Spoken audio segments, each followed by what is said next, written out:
Hello students, स्वागत है आप सभी का आपके अपने चैनल गॉड क्लासेस पर। गॉड क्लासेस यानी मैथ्स बी एन मस्ती भी। तो बच्चों, आज की जो क्लास है उसमें हम एमसीक्यू क्वेश्चंस करने वाले हैं लीनियर प्रोग्रामिंग प्रॉब्लम के। अब जो भी इससे पहले के चैप्टर हैं वो सारे के सारे आपको मिल जाएंगे प्लेलिस्ट के अंदर। आई बटन में उसका लिंक आपको मिल जाएगा, तो पिछले जितने भी चैप्टर्स हैं सारे आप यहाँ से एक्सेस कर सकते हैं और अपनी प्रिपरेशन कर सकते हैं। इस सीरीज का जो हमारा मोटो था 20 क्वेश्चंस 20 मार्क्स एंड 20 मिनट्स, तो वो मोटो हमारा होपफुली पूरा जरूर होगा। आप इस पूरी सीरीज से इतना आपको बेनिफिट जरूर होगा कि आप 20 क्वेश्चन जो सीबीएसई क्लास 12th में आने वाले हैं उनको 20 नंबर को आप 20 मिनट के अंदर निपटा सकते हैं, ऐसा हमें पूरा पूरा विश्वास है। और आपको भी अपने ऊपर विश्वास होना चाहिए। अगर आप सीयूटी की प्रिपरेशन भी कर रहे हैं तो उसके लिए भी ये वीडियोस आपके लिए बहुत बहुत हेल्पफुल है, क्योंकि वहाँ तो सारा ही एमसीक्यू ही पैटर्न आना है। तो जितने भी क्वेश्चंस हैं इसके अंदर एलपीपी के आज हम करते हैं, ये सारे के सारे क्वेश्चन या तो सीयूटी के प्रीवियस ईयर क्वेश्चंस में से हैं या फिर जो सीबीएसई क्लास 12th है उसके प्रीवियस ईयर क्वेश्चंस में से। यानी सारे इंपॉर्टेंट क्वेश्चन है, इसी तरह के क्वेश्चन या इनमें से ही कुछ क्वेश्चन आपके एग्जाम में डेफिनेटली आ सकते हैं। तो हम स्टार्ट करते हैं। जो पहला क्वेश्चन है उसके अंदर कह रहा है कि z आपको ये दे रखा है। ऑब्जेक्टिव फंक्शन में कह रहा है मैक्सिमम वैल्यू ऑफ z 30 है। तो maximum value occurs at A point, किस पॉइंट पर ये मैक्सिमम वैल्यू आएगी। तो यहाँ पर x प्लस वाई का सम करने पर 30 कहाँ पर आएगा। तो सीधा सीधा आपको दिखाई दे रहा है, ना तो यहाँ 30 आ रहा, ना यहाँ आ रहा, ना यहाँ आ रहा। केवल एक यही जगह है जहाँ पर 30 आ सकता है। 50 और 40 90, 90 को 3 से डिवाइड करोगे 30 आ जाएगा। तो यही आपका आंसर बनेगा। z आपको यहाँ पर दे रखा है be the objective function then the value of z on the point given in question number 1 is. जो पॉइंट आपको दे रखे हैं क्वेश्चन नंबर 1 में, उसमें से इसकी जो वैल्यू आएगी वो उन पॉइंट्स पर क्या आ रही है। तो जो पॉइंट हमारे पास पहले क्वेश्चन में आया था, आंसर जो आया था हमारा, उसी को पुट करते हैं 50 और 40। तो यहाँ पर हमने पुट किया 6 × 50 और यहाँ पर किया हमने 40। ये हो गया 100, ये हो गया 120। यहाँ से आएगा -20। ऑप्शन आ जाएगा यहाँ पर सेकंड का ए।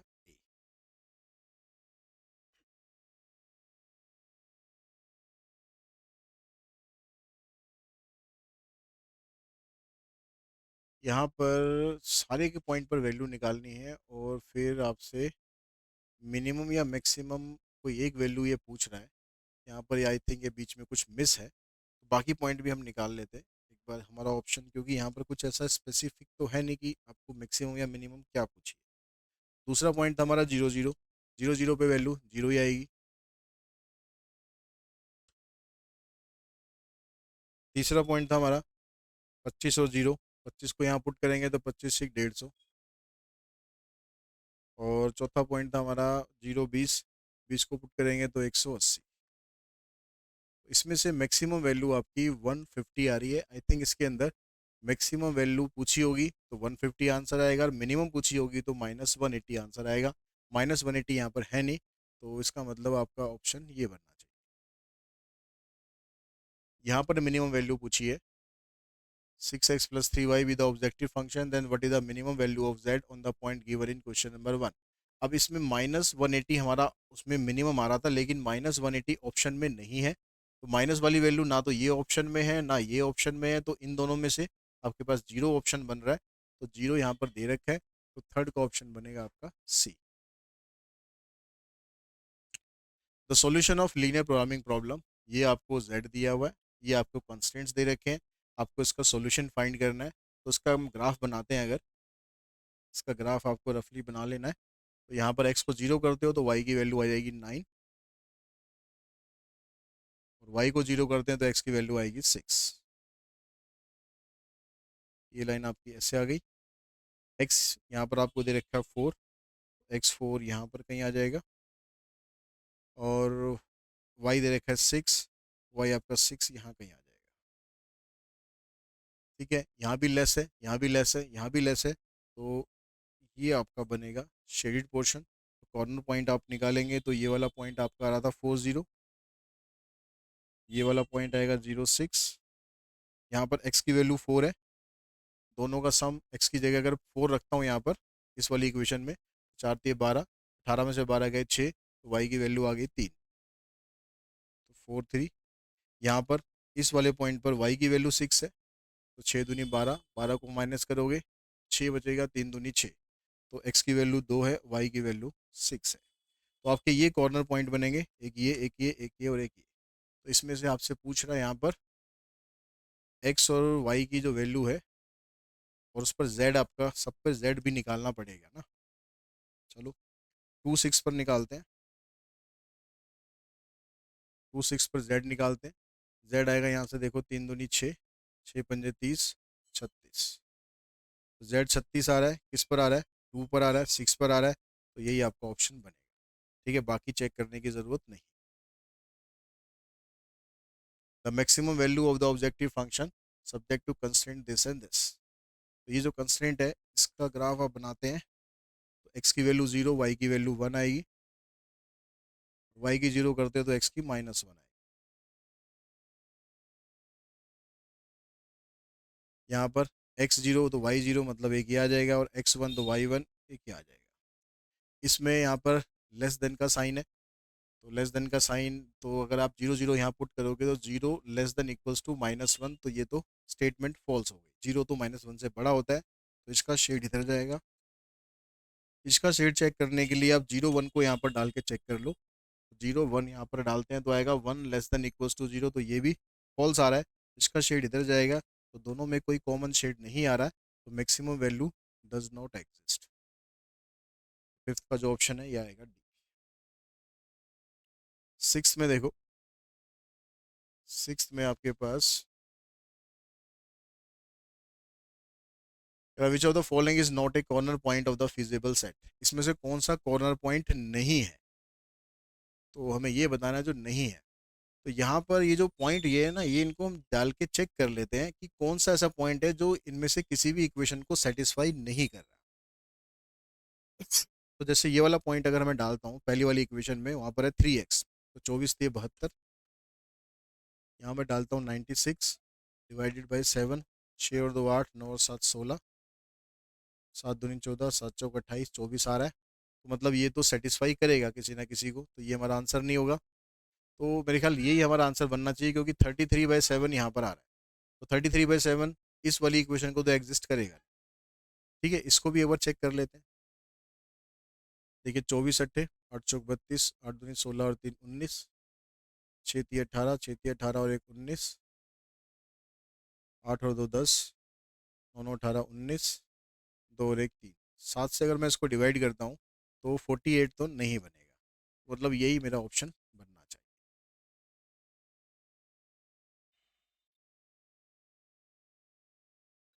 The maximum value of the function z equals to this subject to constraint this and this. तो यहाँ पर देखो x को 0 करते हैं तो y आ जाएगा 15, y को 0 करते हैं तो x आ जाएगा 30,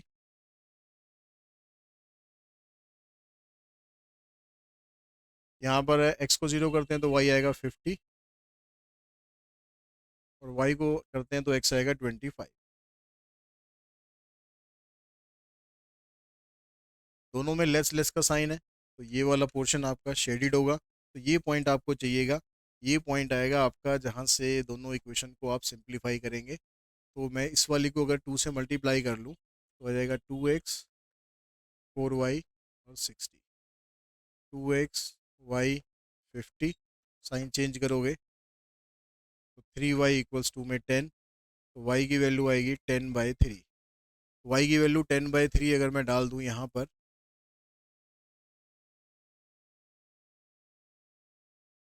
इसको उधर ले जाके माइनस करते हैं, 150 - 10 140,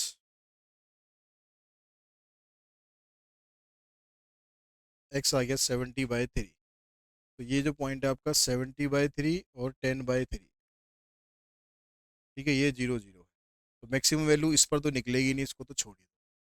ठीक है, ये वाला पॉइंट हम डालते हैं तो 15 3 45, एक वैल्यू 45 आ रही है। और ये डालते हैं तो 25 3 75, एक वैल्यू 75 आ रही है। ये वाला पॉइंट डालते हैं तो 7 3 21, 210 और 30, 240, 80 आपकी आप पास वैल्यू आ रही है। 80 ऑप्शन में दे रखा है, तो सेवन्थ का जो ऑप्शन है बनेगा सी। एट्थ में कहता है कि arrange the steps of the solving linear programming problem of the two variable X and Y is referred as the corner point method. तो कॉर्नर पॉइंट मेथड में ये जो स्टेप्स हैं, स्टेप्स आपको बताने हैं कि भाई कौन से स्टेप्स में, मतलब कौन सा स्टेप पहले आएगा। तो देखिए यहाँ पर कह रहा है कि इवेल्युएट द ऑब्जेक्टिव फंक्शन, ये तो कॉर्नर पॉइंट मिलेगा उसके बाद करेंगे। The corner point determined by the solving the equation, find the feasible region, when the feasible region is bounded, let m and m represent the largest and the smallest। तो सबसे पहला कि हमें find करना पड़ेगा कि feasible रीजन हमारा क्या आएगा। सबसे पहला काम तो हमें ये करना पड़ेगा, ठीक है। तो ऑप्शन सी कहाँ पर आ रहा है, सबसे पहले यहाँ आ रहा है। सी के बाद कह रहा है कि बी, फिजिबल रीजन आ गया। फिर हम क्या करेंगे, जो भी हमारे पास लाइंस होती है उनसे इंटरसेक्टिंग पॉइंट निकालेंगे, ठीक है, उससे हमें कॉर्नर पॉइंट मिल जाएंगे, ठीक है। फिर हम इवेलुएट करेंगे उन सारी वैल्यूज़ को यहाँ पर डालकर, ये भी ठीक है। फिर कह रहा है कि एम और एन अगर रिप्रेजेंट कर रहे हैं लार्जेस्ट और स्मॉलेस्ट वैल्यू को, तो ये भी ठीक है। फिर डी क्या आ गया आपके पास, when the feasible region is bounded M and N are the maximum and the minimum value of Z. फिर हम लास्ट में जाके पता लगाएंगे कि ये हमारी मिनिमम वैल्यू है और ये हमारी मैक्सिमम वैल्यू है। तो ये सारे स्टेप्स ठीक है, यानी ऑप्शन बनेगा इसमें आपका सी। नाइन्थ में कहता है कि द कॉर्नर पॉइंट आपको यहाँ पर ये दे रखे हैं, for what value of Q the maximum value of Z occur at both this and this point. ये जो दोनों पॉइंट हैं, इन दोनों पॉइंट पर ही मैक्सिमम वैल्यू आ रही है, यानी दोनों पॉइंट पर वैल्यू बराबर आनी चाहिए। तो इन दोनों पॉइंट को जेड में डाल दो, ये जेड है आपका। तो तीन को यहाँ पर डालेंगे, तीन दूनी छः, चार क्यू, इसको डालेंगे जीरो, पाँच क्यू, इसको उधर ले जाओ, six equals to Q. Option बन गया नाइन्थ का डी। टेंथ में कहता है in linear programming problem maximise the corner point are this and this, Z is maximum at this point. तो आपको ये कॉर्नर पॉइंट दे रखे हैं, इनको डाल लो। पहला पॉइंट डालते हैं तो टेन नाइन जा 90 हो गया। दूसरा पॉइंट डालते हैं, पाँच तीन 15, नौ पंजे 45, 60 हो गया। तीसरा पॉइंट डालते हैं, पंद्रह पंद्रह, पंद्रह तीन 45, पंद्रह में 135, तो ये हो गया आपके पास 180। चौथा पॉइंट डालते हैं, जीरो 20, तो आ जाएगा 180। तो यहाँ पर मैक्सिमम वैल्यू 180 आ रही है, और वो किस किस पर आ रही है, सी पर और डी पर। तो ऑप्शन बन गया आपका D. The feasible reason represented by this and this. अब यहाँ पर देखो, ये लेस देन का साइन है, ये भी लेस देन का साइन है। ये दोनों तो आपके एक्स और वाई, ये तो ग्रेटर देन होते हैं, तो इन दोनों में लेस देन का साइन है, तो बाउंडेड आएगा। बाउंडेड आएगा मतलब फिजिबल रीजन उसका निकल जाएगा। तो bounded in the first quadrant, ये ऑप्शन इसका बनेगा। 11th का ऑप्शन बनेगा आपका B. The set of value of the decision variable that satisfy the linear constraint and the non-negative condition of a linear programming problem is called its bounded solution, feasible solution, optimum solution। The set of values of decision variable that satisfy the linear constraint and non-negative condition of a linear programming problem is called its feasible solution। इससे तो solution आते हैं, ये तो कुछ होते नहीं unbounded bounded, तो ऑप्टिमम सॉल्यूशन आएगा या फिजिबल सॉल्यूशन आएगा। ऑप्टिमम सॉल्यूशन होता है जो सबसे लास्ट में आपके पास मैक्सिमम या मिनिमम वैल्यू आती है। जो कॉर्नर पॉइंट होते हैं उनसे जो भी वैल्यूज निकालते हैं उनको बोलते हैं फिजिबल सॉल्यूशंस।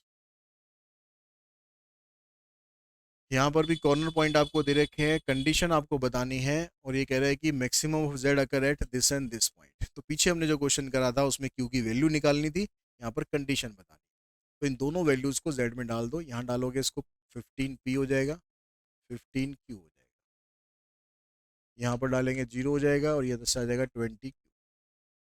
इसको वहाँ ले जाके माइनस कर दो, 5q हो जाएगा। तो 3p equals to Q, 3p equals to Q. 13 का ऑप्शन बनेगा डी। 14 में कहता है in linear programming problem the constraint are linear in any objective function. The constraint and objective function both are linear. ठीक है, ये भी स्टेटमेंट ठीक है, मतलब कंप्लीट नहीं है। ये कंप्लीट हो रही है, कंस्ट्रेंट और ऑब्जेक्टिव फंक्शन दोनों लीनियर होते हैं।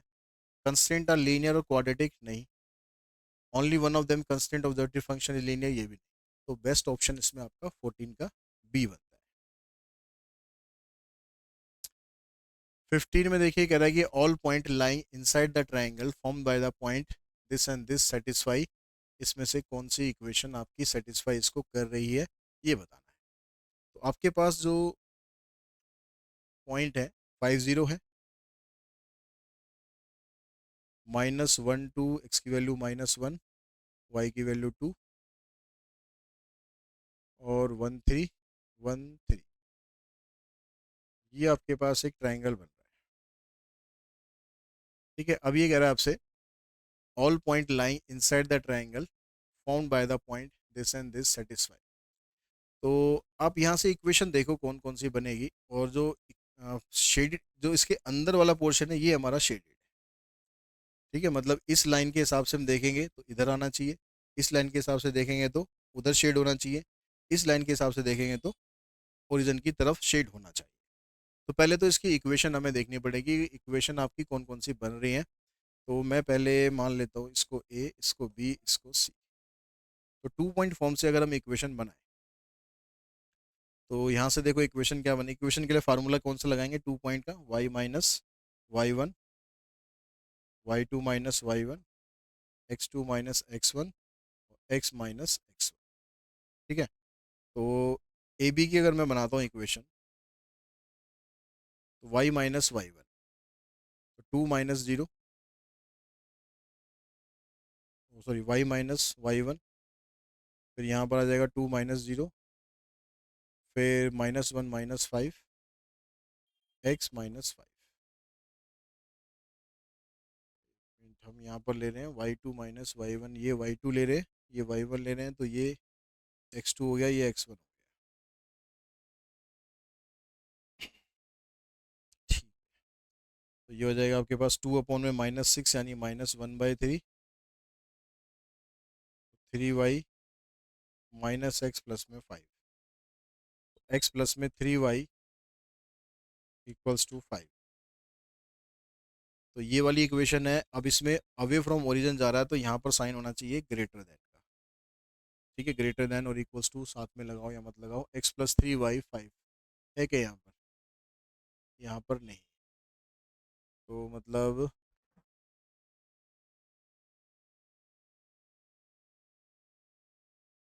ऐसे अगर हम सभी की इक्वेशन बनाएंगे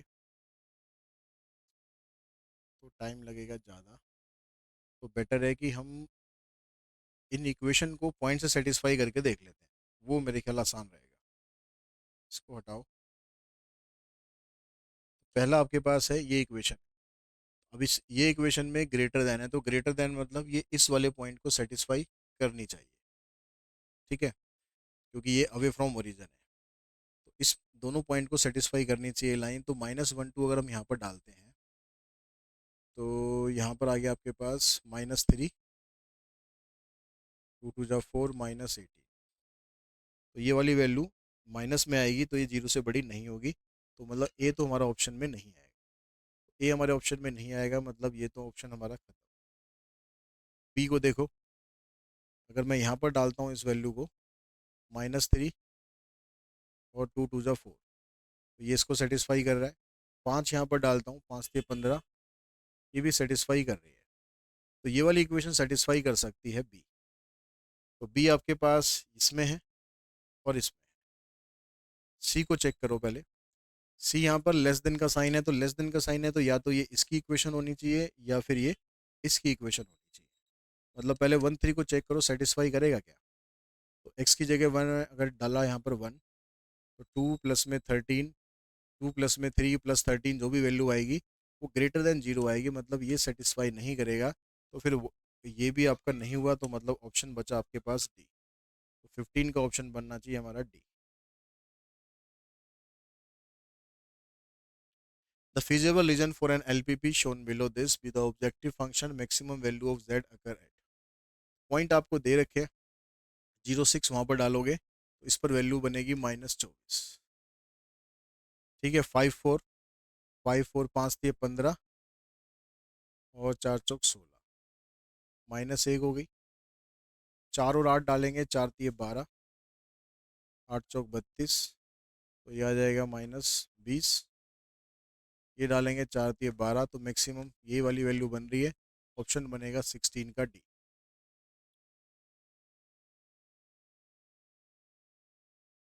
honour of a wholesale computer shop plan to sell two type of computers, दो तरह के कंप्यूटर उसे सेल करने हैं। A desktop and portable model, if X is the number of desktop and Y is the number of portable model and the shop capacity can not exceed 250 unit, यानी ये दोनों model मिलाकर 250 unit से ज़्यादा नहीं होना चाहिए। तो which of the following is correct? X plus y less than equals to 250, ये आपका ऑप्शन बनेगा। इससे ज़्यादा नहीं होनी चाहिए, इतना हो सकता है 250 या इससे कम हो सकता है, ज़्यादा नहीं होना चाहिए। 18 में कह रहा था region represented by the system of inequalities, तो ये x y greater than zero, मतलब ये कह रहा है कि फर्स्ट क्वाड्रेंट में रहो। ठीक है, यहाँ पर ये ग्रेटर देन है, यहाँ पर भी ये ग्रेटर देन है, तो ये अनबाउंडेड बनेगा। तो फर्स्ट क्वाड्रेंट में unbounded, unbounded in first quadrant, 18 का ऑप्शन बनेगा ए। ये दे रखा है आपको, ये दे रखा है then one of the corner point of the feasible region, तो कॉर्नर पॉइंट आपको निकालना है। तो इसकी अगर आप ग्राफ बना लेते हो, 5 को जीरो करते हैं तो वाई 100 हो गया, और वाई को जीरो करते हैं तो एक्स 20 हो गया। ये लाइन ऐसे गई, इधर एक्स और वाई दोनों 60 हैं, तो ये 60 ये 60, तो और दोनों में यहाँ पर लेस है, यहाँ भी लेस है, तो ये आपका ऑप्शन बनेगा। यानी 20 जीरो कॉर्नर पॉइंट हो सकता है, जीरो 60 हो सकता है, तो ये दोनों आपको मेरे ख्याल नहीं दे रखे। 60 जीरो दे रखा है, ये तो नहीं होगा, ये भी नहीं होगा, ये भी नहीं होगा, क्योंकि जीरो 100 तो आपका ये होगा। तो ऑप्शन बचा ये, तो यही आपका आंसर बनेगा 19 का C. In LPP let R be the feasible region, R आपको एक फिजिबल रीजन दे रखा है। अभी कह रहा है कि R is unbounded then a maximum और minimum value of the objective function may not exist. R अगर अनबाउंडेड है तो इसकी मैक्सिमम और मिनिमम वैल्यू हो सकता है एग्जिस्ट ना करे, तो ये बात भी ठीक है। ठीक है, ये बात भी ठीक है, मतलब ए हमारा ऑप्शन में हो सकता है। तो ए हमारे पास यहाँ भी है, यहाँ भी है, इन दोनों में नहीं है, तो ये हमारा आंसर तो नहीं होगा। ठीक है, अब देखो यहाँ पर सी को चेक कर लो, सी हमारे ऑप्शन में पर यहाँ भी है, बी को चेक करो आप। R is bounded then a maximum and minimum value objective function will always exist. तो अगर क्योंकि बाउंडेड फंक्शन होगा तो उसकी मैक्सिमम और मिनिमम वैल्यू तो डेफिनेटली निकलेगी ही निकलेगी, यानी ये ऑप्शन भी आपका बनेगा। तो ए बी सी यही आपका आंसर है। A manufacturing company makes two model M1 and M2 of a product. Each piece of M1 require 9 labor hour for fabricating and 1 labor hour for finishing. Each piece of M2 require 12 labor hour for fabricating and 3 labor hour for finishing. अब यहाँ पर आपको constants बताना, तो आप देखो यहाँ पर लेबर आर 9 है, यहाँ पर लेबर आर 12 है, इसके लिए फैब्रिकेटिंग के लिए, और फैब्रिकेटिंग की मशीन कितने टाइम के लिए अवेलेबल है? तो कह रहा है for fabricating and finishing the maximum labour are available are 180। तो पहले ही कंस्टेंट आपका बनना चाहिए 9x प्लस 12y और लेस देन इक्वल्स टू 180। अब क्योंकि इसमें कॉमन भी निकल सकता है, तो कॉमन भी निकाल लेंगे, तो 3 यहाँ से कॉमन निकालोगे 3x हो जाएगा, 3 यहाँ से कॉमन निकालोगे 4y हो गया, 3 यहाँ से निकालोगे 60 हो गया। तो ये कंस्टेंट देखो कहाँ पर है, तो 3x प्लस में 4y less than equals to 60, यहाँ ग्रेटर है, यहाँ ग्रेटर है, मतलब ये वाला ऑप्शन भी खत्म हमारा, ये वाला ऑप्शन भी खत्म हमारा। ठीक है, अब इसमें सेकंड कंस्टेंट क्या है? एक तो ये हो गया हमारा, हो गया, ठीक है। ये दूसरा कंस्टेंट यहाँ पर ये देखो, अब यहाँ पर जो मैक्सिमम मशीन जो फिनिशिंग के लिए उसमें भी आपको मैक्सिमम आर दे रखे हैं, यानी वहाँ भी लेस देन का साइन आना चाहिए, तो लेस देन का साइन उसमें यहाँ पर है, यहाँ ग्रेटर देन का है, तो ये भी हमारा ऑप्शन खत्म। ऑप्शन बनेगा इसका 21 का ए। A manufacturing company makes two model M1 and M2 product. Each piece M1 require 9। पिछला ही क्वेश्चन मेरे ख्याल रिपीट कर रखा है, पिछला ही क्वेश्चन रिपीट कर रखा है, 9 12 और 180 और 1 3 और 30, ऐसा ही है क्या? 1 3 और 30, तो मतलब यही कंस्टेंट यूज करो आप। हमारा आंसर ये बना था ना, 3x प्लस में 4y,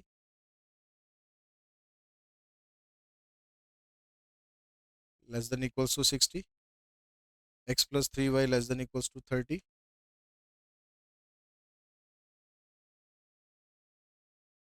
x y zero, z हमारा ये है 800 और 1200,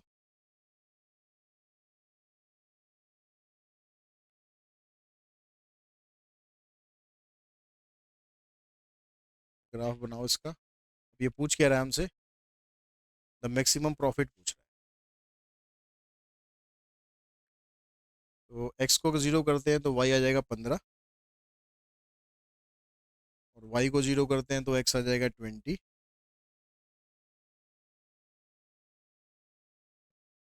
एक्स को जीरो करते हैं तो वाई आएगा 10, वाई को जीरो करते हैं तो एक्स आएगा 30। लेस देन का साइन है दोनों में, ये कॉर्नर पॉइंट आ जाएंगे, वो शेडेड पोर्शन आ गया। इसको सॉल्यूशन करके ये कॉर्नर पॉइंट निकाल लो।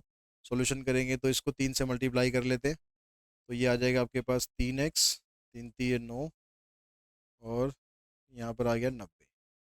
साइन चेंज कर देते हैं, इससे ये कैंसिल, -5 -30, तो y की वैल्यू आएगी 6। तो y को हमने पुट करा, 6 3 18, 18 को यहाँ से माइनस किया, 12, x आ गया 12।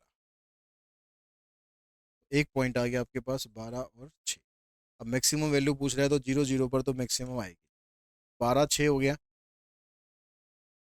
कॉर्नर पॉइंट यहाँ पर पॉइंट इसने वैसे दे ही रखे थे, हमें निकालने की जरूरत थी नहीं।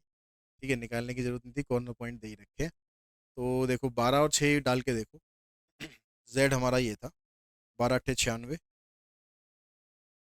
12 6 72, 6 और 2 8, 9 और 7 16, ये आ गया। अगर आप 20 डालोगे तो 8 दूनी 16। ठीक है, अगर आप 10 डालोगे इसमें तो 12, तो यहीं पर ही मैक्सिमम आ रही है, तो यही आपका आंसर है। The solution of LPP with basic feasible region this and this, maximum of Z, इसमें आपको बताना है कि मैक्सिमम ऑफ जेड कहाँ पर आएगा। तो 0 0 पर तो आएगा नहीं। ठीक है, 10 पुट करते हैं यहाँ पर, तो 10 दूनी 20, और 20 ही आएगी। और अगर आप दूसरा पॉइंट पुट करते हो 0 20, 60 हो जाएगा। तीसरा पुट करते हो तो 10 दूनी 20 और 15 3 45, यानी 65। तो जेड 65 यहाँ पर आ रहा है, इस पे 10 पे और 15 पे, ऑप्शन बनेगा हमारा 23 का बी।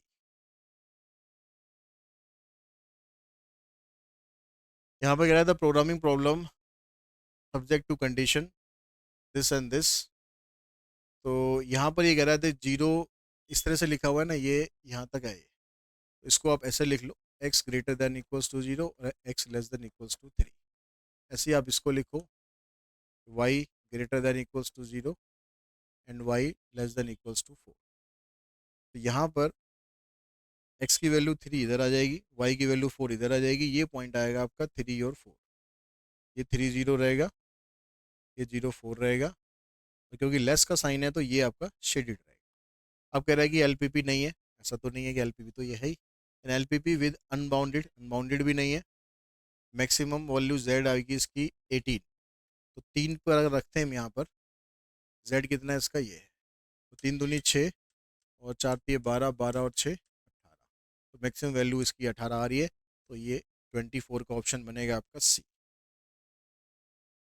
नेक्स्ट में देखो 25th में कह रहा था feasible region of LPP maximum ये दे रखा है आपको, subject to constraint x greater than equals to zero, y greater than equals to, यहाँ जीरो आएगा, x minus 2 y less than equals to 3। तो इसमें से ये कह रहा है कि भाई बाउंडेड अनबाउंडेड बाउंडेड। अब यहाँ पर क्योंकि ये दोनों लाइन तो आपकी क्वाड्रेंट के लिए आ जाती है, उसके अलावा एक ही कंस्टेंट दे रखा है, एक ही कंस्टेंट दे रखा है, तो ये बाउंड तो होगा नहीं, बाउंड होने के लिए कम से कम दो कंस्टेंट तो होने चाहिए, तो अनबाउंडेड तो ये आएगा। ठीक है, अब बचा कि इसका सॉल्यूशन होगा या नहीं होगा, वो चेक कर लेते हैं। एक्स की वैल्यू 0, तो वाई की वैल्यू -3/2, वाई की 0 तो एक्स की वैल्यू आएगी 3। ठीक है, ये लाइन आ गई। अब इसका जो शेड है, क्योंकि यहाँ पर लेस देन है तो ओरिजिन की तरफ शेड होगा, तो ये वाला पोर्शन शेडेड में आएगा। अनबाउंडेड तो ये हो गया, अब ये पॉइंट है और ये पॉइंट है, इस पॉइंट पर वैल्यू निकाल के आप देखोगे तो 3 यहाँ पर हमने पुट किया, तो 3 3 9, तो मैक्सिमम वैल्यू इसकी 9 आ गई। ठीक है। अब ये चेक करना है कि क्या ये पॉसिबल है या नहीं। इसके लिए इसकी जो इनिक्वलिटी वाली लाइन है वो ड्रॉ करते हैं। तो z कितना है, 3x प्लस में 2y ग्रेटर देन 9। एक पॉइंट तो ये होगा ही जहाँ से इनिक्वलिटी की लाइन पास करेगी, एक पॉइंट और निकाल लेते हैं। अगर हम y को जीरो कर दे, x को जीरो कर दे, तो y की वैल्यू आएगी माइनस, y की वैल्यू आएगी 4.5। y की वैल्यू 4.5 यहाँ पर कहीं आएगी, तो जो लाइन आएगी इसकी वो इस तरह से जाएगी, शील्ड पोर्शन के अंदर से जाएगी, तो इसका कोई सॉल्यूशन तो निकलेगा नहीं। तो इसका ऑप्शन बनेगा आपका सी। 25 का हो गया सी। 26 में देखो, ये शेडिड पोर्शन आपको दे रखा है, फिगर भी आपको दे रखी है। आपको ये बताना है कि इसमें से कौन से कंस्टेंट इसके लिए होंगे। अब यहाँ पर क्योंकि सारे ओरिजिन की तरफ ही आ रहे हैं, तो लेस देन का साइन होना चाहिए इक्वेशन में। तो यहाँ ग्रेटर देन का है, नहीं है। यहाँ ग्रेटर देन का है, नहीं। तो लेस देन यहाँ पर है, और इन दोनों में से लेस देन यहाँ पर है, तो इसका ऑप्शन बनेगा C. An objective function this maximum at point this and this, then the maximum value of the function is equals to, A B की वैल्यू 25 भी आपको दे रखी है। तो ये कह रहा है कि जो मैक्सिमम वैल्यू है वो इन दोनों पॉइंट पर आती है, तो इसको यहाँ पर पुट करते हैं, तो ये आ जाएगा 8a plus 2b is equals to 4a plus 6b। तो इसको यहाँ पर लाते हैं, 4a हो जाएगा, यहाँ पर 3b आ गया, सॉरी 4b आ गया। ए और बी दोनों बराबर हो गए। और एक कंडीशन ये है कि ए बी 25 भी है। तो इसका मतलब है कि ए बी की जो वैल्यू है 5 5 होनी चाहिए, -5 होनी चाहिए। तो अगर हम यहाँ पर 5 5 लेके चलें, तो आपको मैक्सिमम वैल्यू बतानी है। मैक्सिमम वैल्यू आपकी आ गई यहाँ से, अगर मैं यहाँ पर 5 5 लेके चलता हूँ,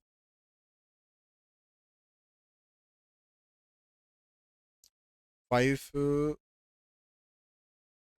प्लस में 5y। ठीक है।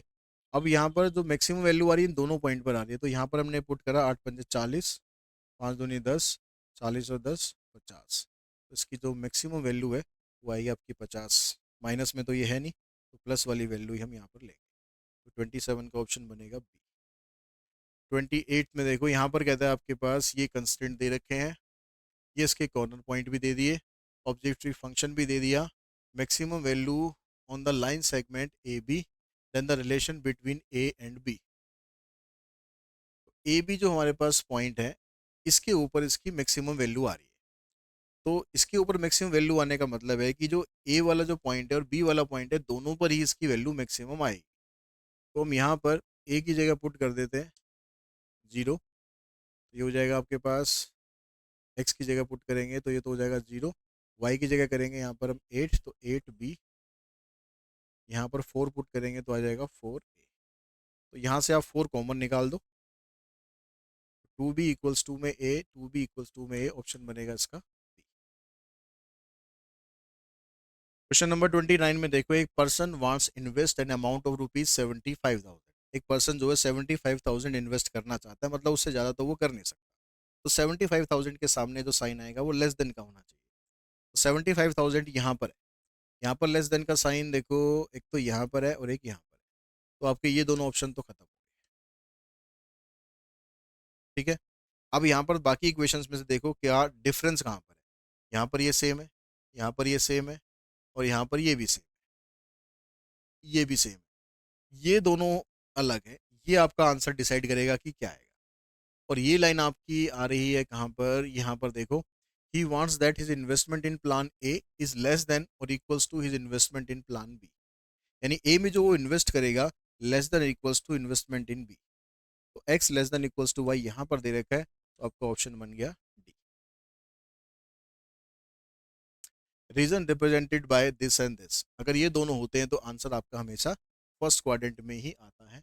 ऑप्शन बन गया इसका। The maximum value of the function subject to constraint this and this. X की वैल्यू 3 है, वाई की वैल्यू 2 है। ठीक है, ये एक्स की वैल्यू 3 हो गई यहाँ पर, वाई की 2 यहाँ पर हो गई, तो ये 3 2 ये पॉइंट आएगा, ये 3 0 आ जाएगा, ये 0 2 आएगा। यहाँ पर मैक्सिमम वैल्यू पूछ रहा है, तो यही वाला पॉइंट आप डाल के देखो, इसी पर मैक्सिमम आ जाएगा। 3 सत्ते 21 और 5 दूनी 10, 31। 31 ऑप्शन बनेगा इसमें 31 का C. The graph of the inequation, यहाँ पर देखो ग्रेटर देन, तो ग्रेटर देन है तो entire x O Y plane, पूरा एक्स ओ वाई प्लेन। तो यहाँ पर और कोई इक्वेशन तो देखो दे नहीं रखी है, एक्स जीरो वाई जीरो ऐसा तो कुछ दे नहीं रखा। मतलब ये entire x O Y plane का मतलब है कि ये एक्स हो गया, ये हो गया, ये वाई हो, मतलब ये फर्स्ट क्वाड्रेंट। तो ये तो मेरे ख्याल ये नहीं। Half plane that contain the origin, ये लाइन ओरिजिन से पास होगी नहीं। ठीक है, लाइन भी अगर मैं बना दूं, एक्स की वैल्यू 0, वाई की वैल्यू 2 और वाई की वैल्यू 0, एक्स की वैल्यू 3, तो ये लाइन ऐसे जाएगी। यहाँ पर इक्वल्स टू का साइन नहीं है तो डॉटेड जाएगी। तो इसके अंदर देखो ओरिजिन तो नहीं आएगा। Half plane that neither contain the origin not the point on the line this, ये कह रहा है कि ना तो ओरिजिन आएगा ना पॉइंट आएंगे जो इस लाइन के ऊपर आ रहे हैं। तो यही इसका सही आंसर आएगा, क्योंकि इसका शेडिड पोर्शन है वो इधर बनेगा। तो इसमें ये वाले जो डॉटेड लाइन है इसलिए इसके पॉइंट भी नहीं आएंगे, ओरिजिन भी नहीं आ रहा।